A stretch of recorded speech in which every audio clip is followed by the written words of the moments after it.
Oke, bisa dilihat apa yang Pak bagikan kepada kalian mengenai jenis-jenis hasil tambang di Flores dan Alam. Oke, kita mulai saja. Hari ini kita akan membahas mengenai jenis-jenis hasil tambang di Pulau Flores dan Alor. Anak-anak, untuk pertemuan kali ini, Pak tidak mempersiapkan video pembelajaran, namun melalui video conference ini, Pak menjelaskan secara langsung kepada kalian pertemuan hari ini mengenai jenis hasil tambang yang akan kita pelajari hari ini sebagai bagian dari hasil-hasil yang menonjol di Pulau Flores dan Alor. Kita mulai.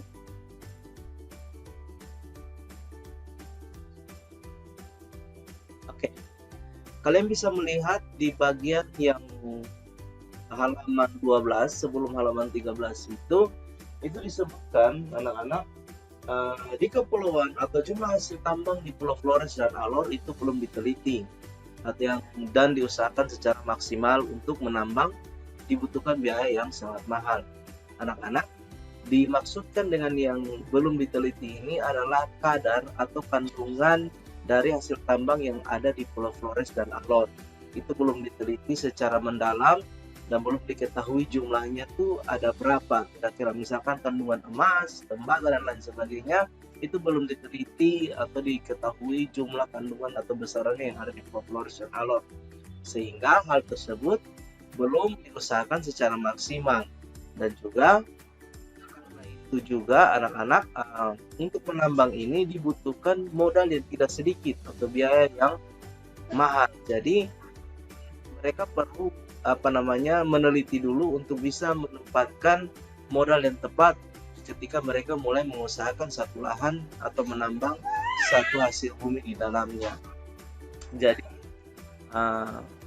kita mulai saja mengenai hasil tambang yang akan kita pelajari hari ini. Ya, ada 7 hasil tambang yang akan kita pelajari hari ini. Yang pertama itu emas dan perak, tembaga, terus besi, timah hitam, seng, belerang, mangan, dan sebenarnya masih ada pasir kuarsa atau pasir besi, barit dan gips. Tapi Pak tidak taruh di sini, nanti kalian baca di buku saja dan itu cukup jelas. Baik, kita akan bahas satu persatu. Nah, anak-anak, yang pertama itu emas dan perak di 7.1 di halaman 13. Emas dan perak ini terdapat di Pulau Komodo dan Rinca. Kalau di Alor itu disebutkan bahwa di dalam buku itu emas itu ada di Pulau Pantar atau di daerah Pantar juga di Alor. Nah, anak-anak, ada beberapa info yang Pak bisa bagikan kepada kalian yang sempat Pak cari tahu. Menurut Kementerian Energi dan Sumber Daya Mineral Badan Geologi, bahwa mineral logam emas dan ikutannya itu terdapat juga di desa Wakapasir. Oke, Pak ulang sekali lagi.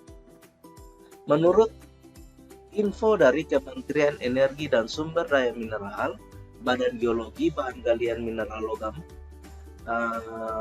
emas ini dan ikutannya terdapat juga di desa Wakapasir. Nah, anak-anak, desa Wakapasir ini itu ada di Kecamatan Alor Barat Daya. Nah, hal ini atas penelitian yang dilakukan pada tahun 2004. Jadi penelitian yang Pak cari ini sudah ada di tahun 2004 mengenai daerah yang mengandung emas di Pulau Alor. Nah, jadi kira-kira sampai di sini bisa paham apa yang Pak sampaikan? Jadi, yang paling penting itu kalian lihat di 7.1 ternyata bahan galian emas ini kalau dalam buku itu disebutkan selain di Pulau Komodo dan Rinca ada juga di Pulau Alor. Nah, info tambahannya lagi di tahun 2004 dilakukan penelitian oleh Kementerian Energi dan Sumber Daya Mineral itu ada di Desa Wakapasir, Kecamatan Alor Barat Daya. Kita lanjut lagi. Anak-anak, yang kedua itu tembaga. Tembaga banyak terdapat di daerah Manggarai, Ende, Flores Timur, dan Alor. Nah, anak-anak, jumlah kandungannya itu belum juga diketahui secara pasti karena itu belum diusahakan secara serius. Seperti tadi Pak bilang, dibutuhkan penelitian yang serius untuk mengetahui kadar atau jumlah kandungan mineral, misalkan tembaga yang ada di dalam bumi atau daerah yang akan diteliti begitu. Kemudian setelah diteliti baru mereka boleh mengambil langkah yang lain, atau mungkin diusahakan. Nah itu setelah mereka mengetahui jumlah kandungan yang ada di dalam daerah tersebut. Nah, sedikit pemberitahuan bagi kita, tembaga ini dapat digunakan sebagai bahan baku pembuat kabel, komponen utama industri elektrik, campuran pembuatan perhiasan, dan pembuatan uang logam. Jadi ini model tembaga. Kalau kalian pernah buka kabel listrik itu, dikupas kulitnya yang berwarna putih atau hitam, kalian akan menemukan lapisan bahan seperti ini. Nah, ini yang disebut dengan tembaga. Ya, komponen juga pembuat kabel dan juga komponen utama industri elektrik. Seperti kalau buat televisi, radio, dan lain sebagainya, itu juga membutuhkan bahan ini yang disebut dengan tembaga. Jadi ini fungsi dari tembaga yang di dalam buku disebutkan ada juga terdapat di Manggarai, Ende, Flores Timur, dan Alor. Kita lanjut. 3 itu ada besi. Ya, besi terdapat di Flores dan Alor. Tapi ada info ini sedikit mengenai pasir besi yang di halaman 14 itu disebut dengan pasir kuarsa. Tapi di sini Pak tambahkan sedikit. Ini penelitian yang Pak lihat dari Kementerian Energi dan Sumber Daya Mineral tahun 2006 itu menemukan di Ende, tepatnya di 4 wilayah pesisir pantai Ende, mengandung pasir besi atau kuarsa. Nah, anak-anak, pasir besi ini adalah bahan baku utama dalam industri baja. Putus-putus. Mungkin jaringan sedikit terganggu di sini. Oke, baik, Pak ulang lagi.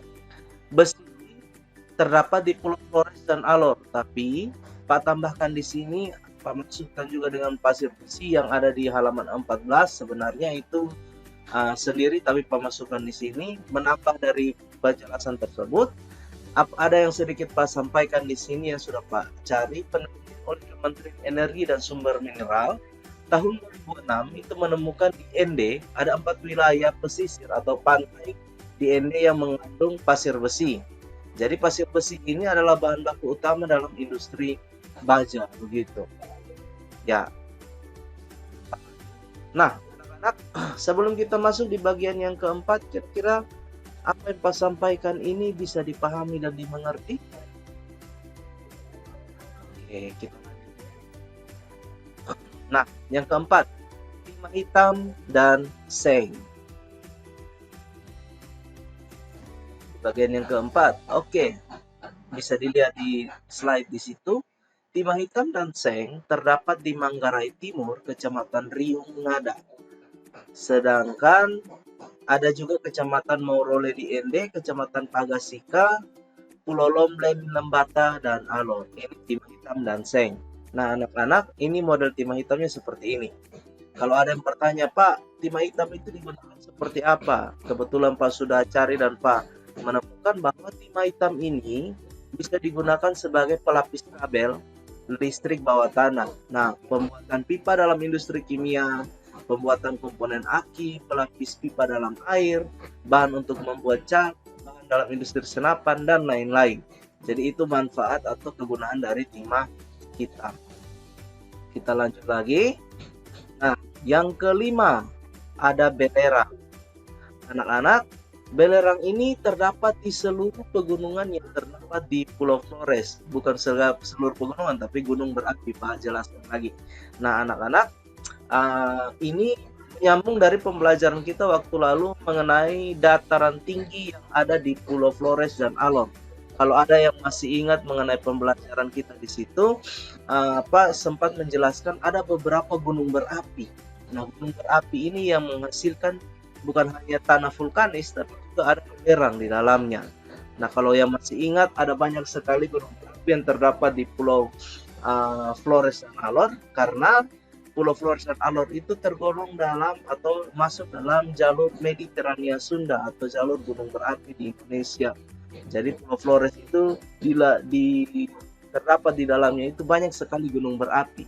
Di sini ada persiapan beberapa jenis gunung berapi di dalamnya. Nah, anak-anak bisa lihat ada beberapa gunung berapi, seperti contoh ada Gunung Egon di Sika, Gunung Poco Ranaka atau Gunung Ranaka di Manggarai, Gunung Lewotobi, Flores Timur, Gunung Ile Api Lembata, dan lain sebagainya. Gunung-gunung berapi ini, ulang sekali lagi, bukan hanya mereka menghasilkan tanah yang vulkanis dan lain sebagainya, tapi juga dia menghasilkan belerang. Nah, kalau kalian membaca di buku PLSMD, kalian akan menemukan manfaat dari belerang. Di situ dituliskan bahwa belerang dapat difungsikan sebagai bahan peledak, ebonit, krayon, racun pembasmi hama tanaman. Nah, anak-anak, ebonit ini adalah salah satu pelapis untuk, misalkan kalau kalian punya wajan atau punya peralatan dapur, itu supaya tahan panas, itu dilapisi dengan karet yang disebut dengan ebonit ini untuk membuat bahan-bahan tersebut tahan akan panas. Begitu, itu disebut dengan ebonit. Ya, kira-kira sampai di sini Pak tanya sekali lagi, masih bersama dengan Pak dan masih paham apa yang Pak sampaikan? Yang paling terakhir yang Pak bisa sampaikan kepada kalian ini mengenai mangan. Mangan ini menarik karena di daerah timur juga banyak sekali terdapat mangan. Beberapa tahun lalu sangat booming atau sangat terkenal mangan, sampai banyak sekali orang yang berlomba-lomba untuk menggali bumi di timur, bahkan di daerah-daerah yang mengandung mangan ini. Nah, anak-anak, Flores sendiri itu terdapat di daerah Flores Timur, dan ini memang juga sempat Pak cari, dan memang ada juga terdapat disebutkan bahwa terdapat di Flores Timur kandungan mangan terbanyak gitu. Nah, mangan ini difungsikan sebagai pencampuran untuk biji besi, di mana untuk meningkatkan mutu dari besi. Jadi kalau misalkan Pak kasih pertanyaan, apa itu fungsi mangan? Oh, kalian tahu, mangan itu bisa difungsikan sebagai pencampuran biji besi untuk meningkatkan mutu dari pembuatan besi.